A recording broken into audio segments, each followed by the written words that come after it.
আসসালামু আলাইকুম রহমতুল্লাহ। আরিস কিচেনে আপনাদের সবাইকে স্বাগতম।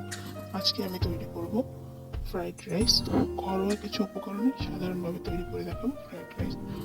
প্রথমে আমি চুলায় কিছুটা পানি গরম দিয়ে তার মধ্যে দারচিনি, এলাচি এবং কিছুটা গোলমরিচের গুঁড়ো দিয়ে দিলাম। যখন পানিতে বলক উঠবে তখন তার মধ্যে ধুয়ে রাখা চালগুলো দিয়ে দেব।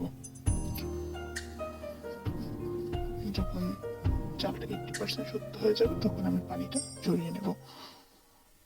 পানি ঝরানো হয়ে গেলে আমি এটাকে ঠান্ডা হতে দেব কিছুক্ষণের জন্য। আমি নেব মুরগির বুকের মাংস, মিক্স ভেজিটেবল, ডিম এবং পেঁয়াজ, মরিচ কুচি। মরিচটা যে যতটুকু ঝাল খেতে পছন্দ করে ওই অনুযায়ী দেবেন। মুরগির বুকের মাংসের সাথে আমি আধা চা চামচ আদা রসুনের পেস্ট এবং লবণ দিয়ে ম্যারিনেট করে নেব। চুলায় আমি আধা কাপ পরিমাণ তেল দিয়ে তার মধ্যে দিয়ে দেবো ম্যারিনেট করে রাখা মুরগির মাংস। এটাকে সুন্দরভাবে ভেজে নেব।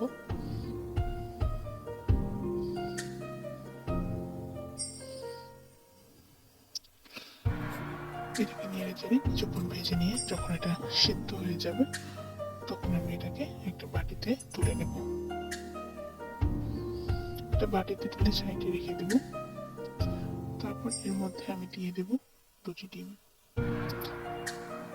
ডিমগুলোকে আমি আস্তে আস্তে নেড়ে ঝুরো ঝুরো করে ভেজে নেব। ভাজা হয়ে গেলে এর মধ্যে আমি দিয়ে দেব কেটে রাখা পেঁয়াজ। পেঁয়াজটাকে আমি অল্প কিছুক্ষণ ভেজে নেব। কাঁচামরিচটা আমি ভেজিটেবলের সাথে দিয়ে দেব। পেঁয়াজটা আমি বেশিক্ষণ ভাজবো না, যেহেতু এটা ভেজিটেবলের সাথে কিছুক্ষণ ভাজা হবে।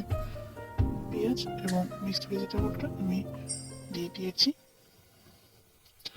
এখন আমি এগুলোকে 80% সিদ্ধ হওয়া পর্যন্ত ভেজে নেব।